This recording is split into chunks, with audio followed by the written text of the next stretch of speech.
Good morning and welcome everyone to this new channel created to inform you and learn about climate change.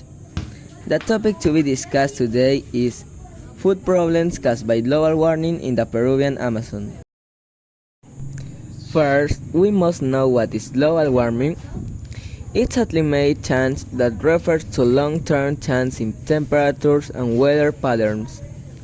These changes may be natural, but since the 20th century, human activities have been the main driver of climate change, mainly due to the burning of fossil fuels, such as coal, oil and gas, which produce gases that trap.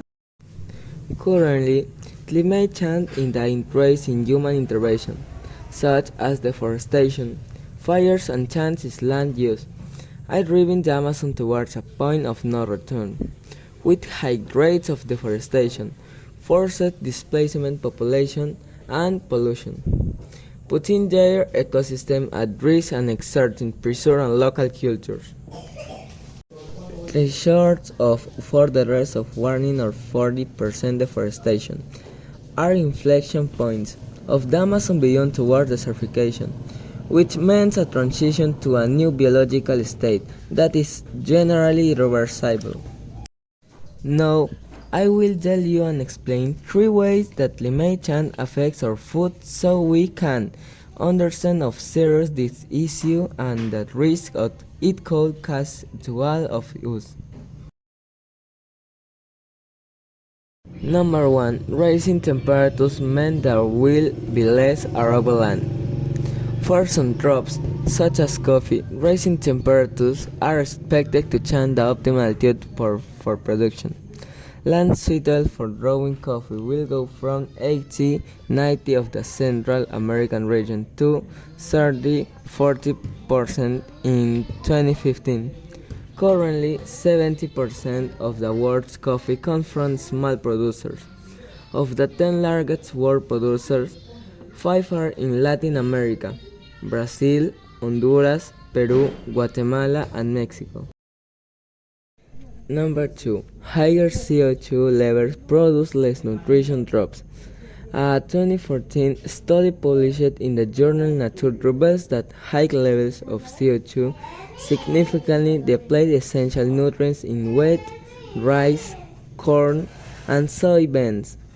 It's worth noting that the high level of CO2 mentioned in the study is the level expected even if governments move to substantially lower their emissions. And while we are considering up to double global food production to meet the growing population demand by 2015, we also need to consider whether the same crops will have enough essential nutrients like zinc, iron, and protein. Number 3. Climate change will affect the varieties of crops we might grow. In order to boost the yield of the harvest, the current crops were conditioned based on the plants that best adapt to the current climate, a process that takes around 7 and 10 years. This adaptation worked so well that it led to the current lack of crop diversity and, in the face of climate change, no threats of security. Climate change is something that can affect people in the world too much.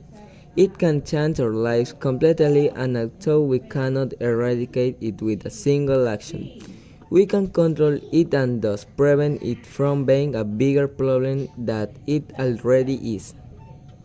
Small actions can make big changes.